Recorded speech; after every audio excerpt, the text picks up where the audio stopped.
Assalamualaikum warahmatullahi wabarakatuh. Selamat datang di vlog kami ingin wawancara DPR. Dadah.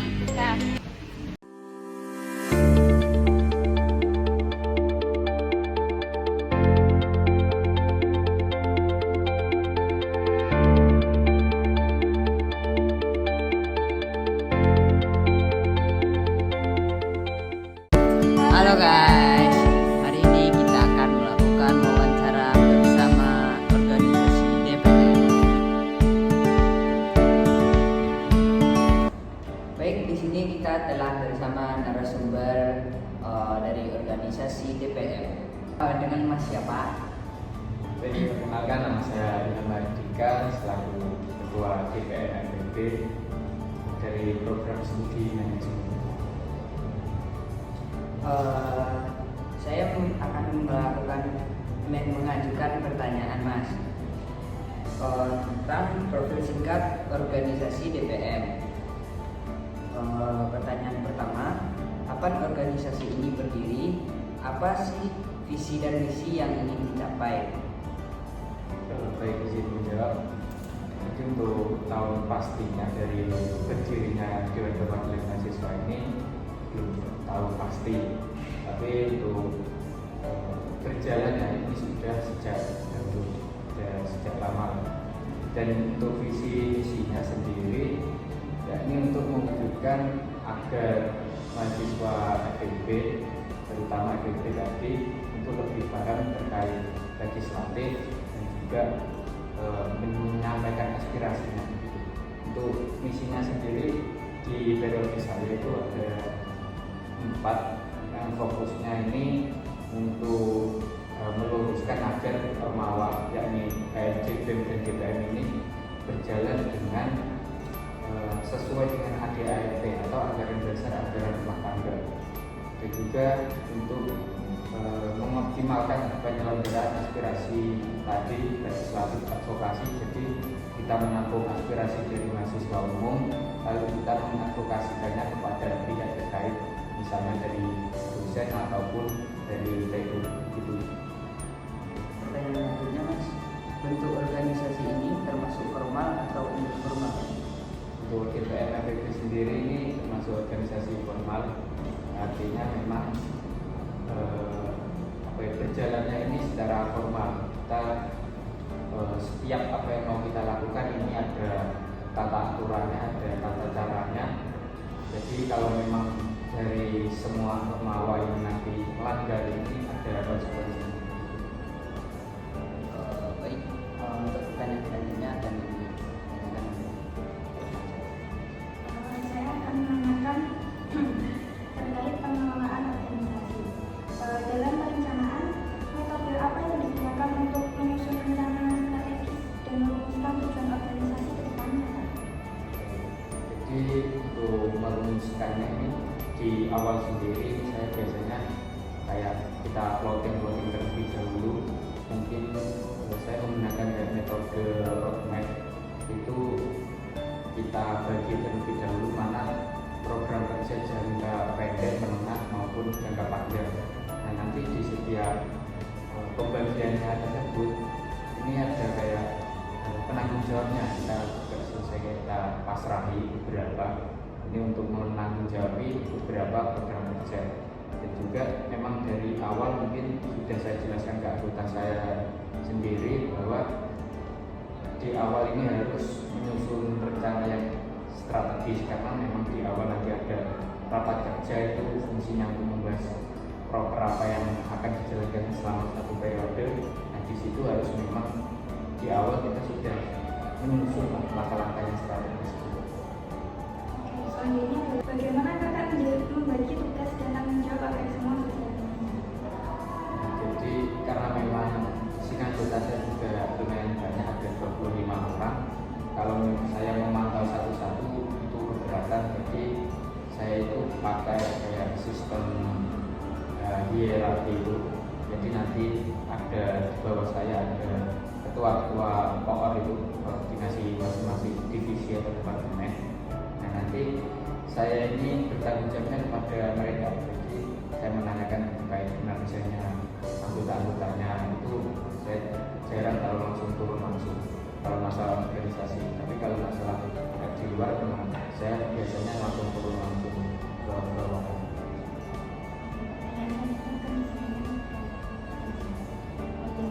Kalau tadi sudah perencanaan dan organisasian, dalam pengarahan apa yang memotivasi anggota tim kakak untuk memberikan yang terbaik di organisasi?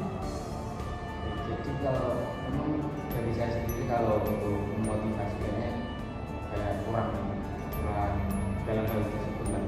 Jadi biasanya saya mau melalui pendekatan. Jadi saya langsung ke anggota-anggota, saya main sering langsung ke bawah maupun bahkan saya sering kayak turun langsung selain di jajaran DPR itu karena memang untuk menjadi sinerginya lah dari, jadi kan itu kayak mempengaruhi lah kalau mereka nanti tidak bekerja nanti pasti kayak ada rasa gak enakan. Jadi yang saya bangun itu memang pola-pola seperti itu saya buat pendekatan terlebih dahulu untuk secara tidak langsung pasti akan memiliki dampak di pola pikir mereka nanti kalau nggak aktif di organisasi kayak nggak enak sama keluarga. Gitu ya kak. Di dalam pengendalian kakak sebagai ketua, bagaimana kakak memastikan atau memantau kinerja organisasi beliau sesuai target? Lalu indikator apa yang digunakan mengukur keberhasilan? Jadi kalau untuk memantau kinerja organisasi seperti tadi yang saya sampaikan, saya sering kayak memantaunya itu lewat masing-masing koordinator. Jadi kalau dari koordinator tersebut malah justru kayak menyepelekan, biasanya parah-parahnya saya langsung turun ke bawah, saya tanya anggotanya kayak kinerja atau kinerjanya. Dan juga kalau untuk indikator pengukuran kerja biasanya saya pakai kayak perbandingan. Jadi saya gunakan dibanding mungkin pada tahun sebelumnya atau sebelumnya lagi ini apa yang harus dievaluasi dan memang apa yang sekiranya bagus itu harus kita pertahankan. Pertanyaan selanjutnya akan ditanyakan mengenai budaya kerja, mengenai komunikasi. Jadi bagaimana biasanya pola komunikasi antar anggota diterapkan? Kalau saya dengan anggota, saya lebih seringnya nanti lewat koordinator. Tapi kalau memang harus dipaksa kayak ada rapat masing-masing lembaga, masing-masing divisi atau departemen, biasanya saya langsung jadi komunikasi saya lebih kayak ketika kayak saya anggap semuanya rata dan tidak ada berbeda, jadi kayak lebih untuk menyampaikan kesannya itu bisa langsung dan kayak Lalu bagaimana dalam pengelolaan konflik? Biasanya konflik apa yang muncul dalam organisasi dan bagaimana menghadapi konflik tersebut? Jadi kalau dalam konflik yang saya alami di DPM sendiri, kebanyakan memang dari internal maupun eksternal. Yang internal sendiri, konflik yang sering saya alami ini anggota yang pernah nanti. Kebanyakan begitu karena memang di awal mungkin aktif, lama-kelamaan tidak konsisten kayak mudah-mudah terus hilang terus. Untuk cara saya mengatasinya sendiri, biasanya saya melakukan pendekatan, saya ajak ngobrol terlebih dahulu. Memang ada masalah apa atau apa yang memang dirasa kurang nyaman di dalam organisasi ini, saya tanyakan terlebih dahulu. Dan biasanya kalau memang sudah sampai kayak kelewatan dan juga tidak mengindahkan apa yang saya perintahkan, itu biasanya saya turunkan surat peringatan. Itu SP1 mungkin masih peringatan sekedar surat lah peringatan, terus SP2 mungkin ada tindak lanjut, saya ada ketemu dan ngobrol. Untuk SP3 biasanya saya langsung keluarkan. Dan itu untuk konflik eksternalnya sendiri, karena memang DPM sendiri ini lembaga legislatif yang membawa eksekutif KMJ maupun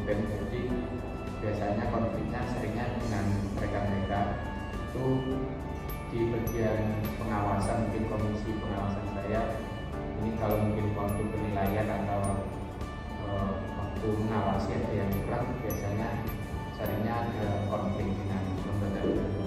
Untuk mengatasinya sendiri, biasanya saya temukan dua orang tersebut, antara anggota saya dan juga anggota dari mereka, mungkin apa yang dirasa kurang atau dipermasalahkan, dan juga saya jabarkan rinci terlebih dahulu untuk menguraikan permasalahan tersebut, ujungnya bagaimana.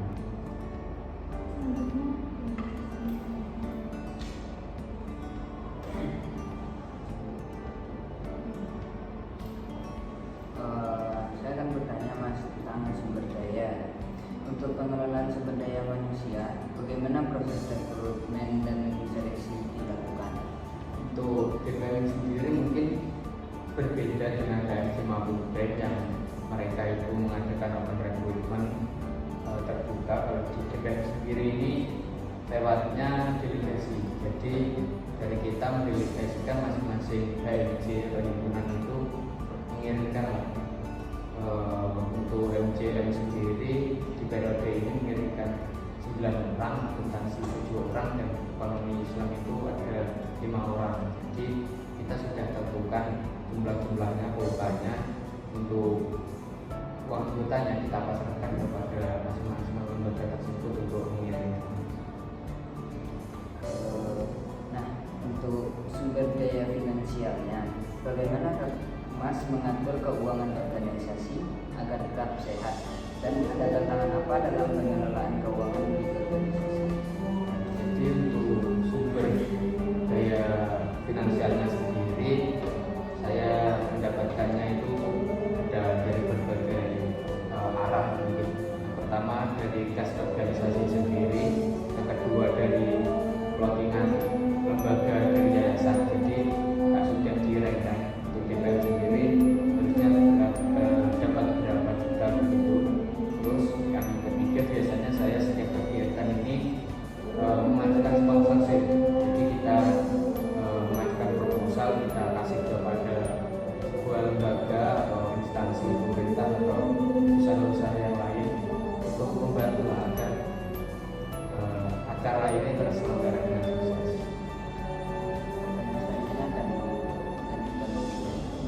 Ini kan sudah sumber daya manusia dan sumber daya finansial. Lalu saya ingin bertanya mengenai peran yang dimainkan teknologi itu apa ya Kak dalam kegiatan organisasi DPM ini? Kalau untuk teknologi sendiri, fokusnya memang di handphone sendiri, karena memang komunikasi kebanyakan lewat HP. Kita kayak mengadakan rapat ataupun kita mau kunjungan atau kan kita koordinasi biasanya lewat HP. Undangan yang saya terima atau yang saya ajukan biasanya juga lewat handphone gitu. Dan juga kalau misal mungkin waktu liburan itu kan kita sudah kirakan, kita sudah tetapkan juga sendiri harus ada rapat bulanan. Kalau liburan kan tidak memungkinkan untuk kita adakan secara offline atau langsung di tempat itu. Jadi kita memanfaatkan teknologi mungkin Zoom atau Google Meet untuk supaya rapat bulanan ini tetap terselenggara walaupun kita masih liburan. Dalam tantangan, apa kendala terbesar yang pernah dihadapi di organisasi DPM ini Kak? Untuk selama saya menjabat, kendala yang saya alami yang sangat besar ini waktu mengadakan acara bincang fakultas. Jadi aspirasi dari mahasiswa FEB khususnya kita tampung semuanya, kita sediakan link aspirasi itu, kita adakan forum, kita buatkan forum bincang fakultas itu mengundang dari jajaran dekan, terus wakil dekan, kemahasiswaan, kaprodi, dan juga dosen-dosen. Untuk tantangannya sendiri itu waktu follow up, kita kasih surat kayak banyak yang izin, banyak yang tidak bisa dari dosen-dosen tersebut. Dan waktu acara sendiri ternyata ada miskomunikasi. Saya kurang, itu memang kesalahan saya sendiri juga, karena di situ saya kurang mengawasi kinerja sekretaris. Di suratnya itu dirambut sudah benar, tapi waktu di undangan ini jamnya kecepatan 1 jam. dan di situ dosen sudah datang, sedangkan dari mahasiswa umum belum datang. Itu langsung dari dosen kayak ngambek, jadi dia tidak mau melanjutkan, terus terpaksa acara dibatalkan. Di situ yang sangat memalukan, acara tersebut diekspos ke masyarakat umum dari Menteng Tes, itu di up di media sosial dan tersebar di seluruh Unhas kayaknya sudah tahu. Baik, Pak, pertanyaan selanjutnya Nah, kalau tadi sudah tantangan Kak, di peluang kemana Kakak mengharapkan perkembangan organisasi di masa depan? Untuk peluangnya menurut saya ini baik banget, karena kalau dari kita sendiri, saya pribadi merasakan di GPM sendiri ini tingkatan fakultas, jadi kayak kita menaungi 3 prodi, dan di situ relasi yang saya dapat ini banyak banget. Mungkin biasanya saya hanya berkecimpung di manajemen, terus saya kenal dengan anak-anak akuntansi, anak-anak ekonomi Islam. Di situ peluangnya bagus banget. Dan untuk di masa depan, karena kemarin undang-undang atau peraturan sudah saya buat, dan tahun depan ini untuk ketua yang baru mungkin bisa tinggal melanjutkan. Nah, ini kayak peluang banget, jadi tidak perlu susah-susah dari periode ke depan untuk membuat peraturan atau undang-undang, hanya tinggal meneruskan. Selama menjabat peran penting Kakak sekarang, apa yang menurut Kakak menjadi kunci keberhasilan organisasi hingga saat ini Pak?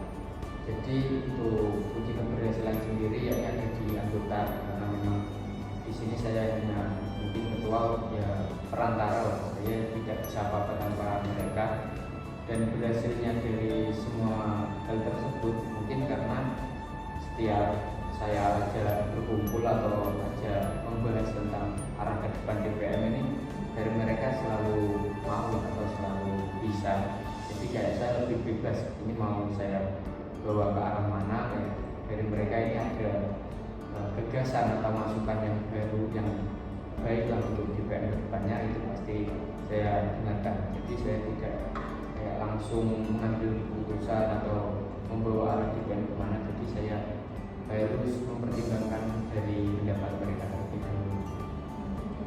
Seperti bermusyawarah. Iya. Jadi pertanyaan selanjutnya akan dilanjutkan dengan saya. mengenai saran untuk mahasiswa, apa saran Kakak bagi mahasiswa tentang pengelolaan organisasi? Jadi kalau dari saran saya mungkin untuk mengelola organisasi itu ya, lumayan berat, karena kita kayak diamanahi, kalau tidak dijalankan ya itu kita sudah bicara banyak, ngomong banyak tapi tidak dijalankan, itu biasanya yang beratnya di situ, karena di awal-awal aktif, di akhir agak kurang aktif, itu kayak PR. Itu sepertinya berjalannya semua organisasi ada merasakan hal tersebut. Dan juga untuk yang lagi menjalankan organisasi atau sedang memimpin sebuah organisasi, banyak-banyakin bersabar, karena memang hiruk-pikuknya organisasi itu tidak bisa ditebak. Jadi harus sering-sering komunikasi dengan kita. Lalu pengalaman apa yang paling berkesan selama Kakak memimpin organisasi dan dapat memberikan inspirasi bagi mahasiswa? Untuk pengalaman yang paling berkesan bagi saya yakni bertemu dengan anggota-anggota saya yang memang sangat aktif dan juga selalu lucu-lucu. Jadi kayak walaupun kita rapat ataupun kita sidang itu kayak tidak pernah bosan. Jadi ada aja gebrakan baru yang bikin kayak ketawa semuanya atau gimana. Dan juga untuk mungkin kalau inspirasi bagi orang lain kayaknya bagaimana cara kita menyikapi aja, karena memang dari awal saya tidak pernah keras dengan anggota, makanya sampai akhir itu anggota saya kayak sama saya langsung gak ada sekat atau batasan. Di sini ngajak ngobrol juga langsung santai dan juga sering ketawa-ketawa bareng. Walaupun ini juga saya sebenarnya sudah reor, baru kemarin reor, tapi kayak masih sering lah dari anggota-anggota saya ini minum ngopi atau minum main kemana. Jadi ini kesan banget bagi saya dan mungkin tidak saya lupakan. Terima kasih banyak Mas atas kesediaan waktu untuk kegiatan wawancara ini dan menambah pengetahuan untuk kami. Sekian dari wawancara kami. Terima kasih Mas.